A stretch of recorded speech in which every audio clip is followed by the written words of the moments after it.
اللہ تعالیٰ نے قرآن مجید میں ارشاد فرمایا قُلْ لَا أَسْأَلُكُمْ عَلَيْهِ أَجْرًا إِلَّا الْمَوَدَّةَ فِي الْقُرْبَى۔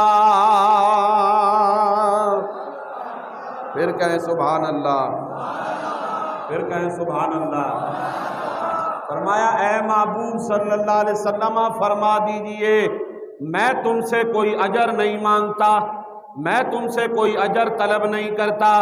یہ جو میں نے تمہیں دین اسلام کی تبلیغ کی ہے، یہ جو میں نے تمہیں کفر و ضلالت کے گڑھوں سے نکال کر صراط مستقیم پر لا کے گامزن کیا ہے، یہ جو میں نے تمہیں توحید کا درس دیا ہے، یہ جو تم قرآن کو ماننے والے ہو، یہ جو تم رحمان کو ماننے والے ہو، یہ جو تم اللہ اللہ کی صداؤں کو بلند کرنے والے ہو، یہ ساری تبلیغ رسالت پر میں تم سے کوئی اجر نہیں مانگتا ہوں۔ اللہ کے ہر نبی نے جب انہوں نے دعوت و تبلیغ کا کام کیا، جب انہوں نے لوگوں کو توحید کا درس دیا، جب انہوں نے لوگوں کو کفر و ضلالت سے نکال کر، گمراہیوں سے نکال کر صراط مستقیم کی شاہراہ پہ لا کھڑا کیا، جب انہوں نے لوگوں کو ایک ایک دو دو اور تین تین خداؤں کو ماننے والوں کو ایک اللہ وحدہ لا شریک کو ماننے کا درس دیا، تو قرآن بتاتا ہے کہ سبھی نے یہ کہا یا قوم لا اسألکم علیہ مالا،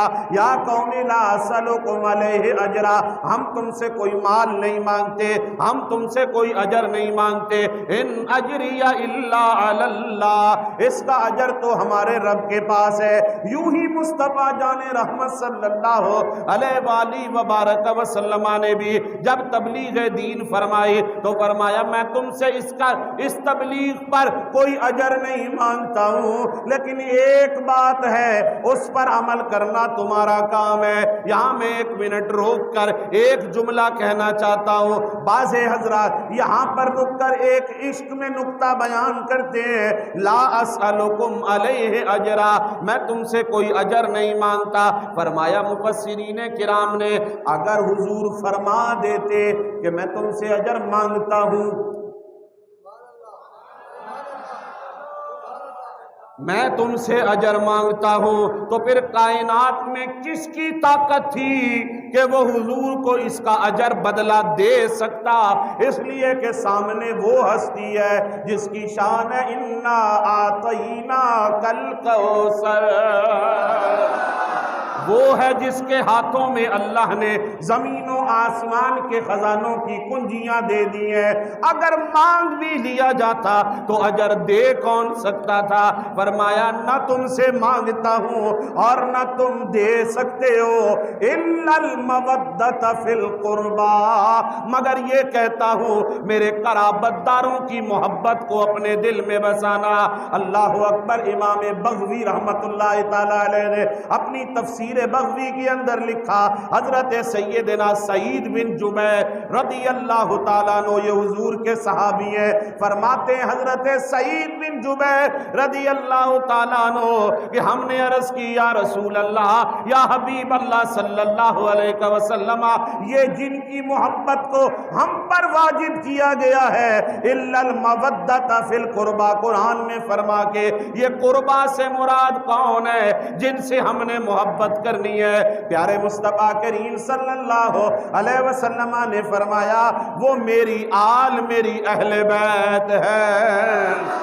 حضرت عبداللہ ابن عباس رضی اللہ تعالیٰ عنہ فرماتے ہیں لما نزلت هذه الآیہ لا اسألکم علیہ اجرا الا المودۃ فی القربى، جب یہ آیہ کریمہ قل لا اسألکم علیہ اجرا الا المودۃ فی القربى نازل ہوئے تو میں نے عرض کی سرکار دو عالم نور مجسم صلی اللہ علیہ وآلہ وبارک وسلم کی خدمت اقدس میں، یا رسول اللہ وہ آپ کے قربا کون ہیں جن سے محبت کرنا ہم پر واجب کیا گیا ہے؟ تو حضرت ابن عباس فرماتے ہیں رضی اللہ تعالی عنہما، فرماتے ہیں حضور نے جواب ارشاد فرمایا کہ ہوا علی و فاطمہ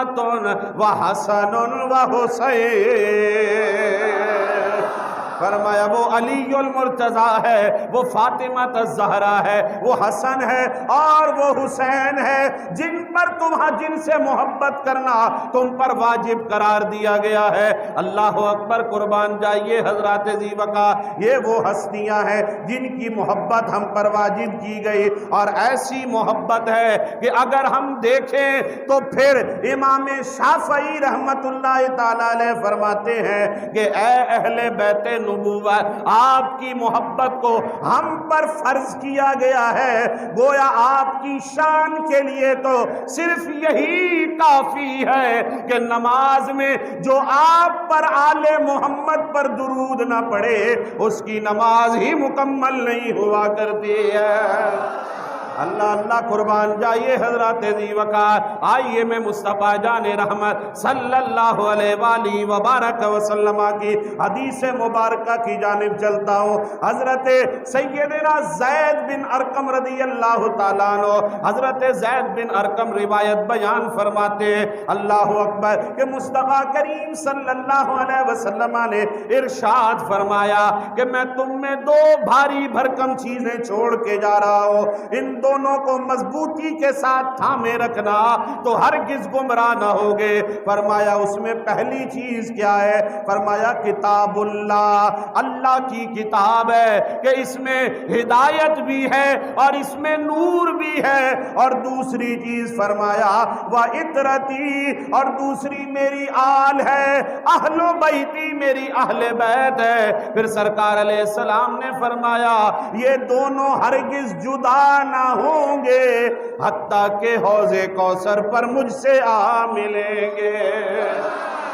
دوسری روایت کے اندر حضرت جابر رضی اللہ تعالیٰ عنہ بیان فرماتے ہیں، سرکار علیہ السلام نے فرمایا میں تم میں دو چیزیں چھوڑ کے جا رہا ہوں، ان دونوں کو مضبوطی سے تھامے رکھنا، اور فرمایا سرکار علیہ السلام نے ان میں ہر ایک دوسری سے بڑھ کر ہے، اور پھر فرمایا ان میں ایک چیز تو اللہ کی کتاب ہے جو زمین سے آسمان تک رسی کی طرح لٹکی ہوئی ہے، یعنی بندھی ہوئی ہے، اور دوسری چیز فرمایا میری اہل بیت ہے، میری آل ہے۔ پھر حضور نے فرمایا میں تمہیں اپنی اہل بیت کے بارے میں اللہ سے ڈراتا ہوں، میں تمہیں اپنی اہل بیت کے بارے میں اللہ سے ڈراتا ہوں، میں تمہیں اپنی اہل بیت کے بارے میں اللہ سے ڈراتا ہوں۔ 3 مرتبہ حضور نے یہ جملے ارشاد فرمائے، گویا فرمایا یاد رکھنا میرے بعد میری اہل بیت سے اچھا سلوک کرنا،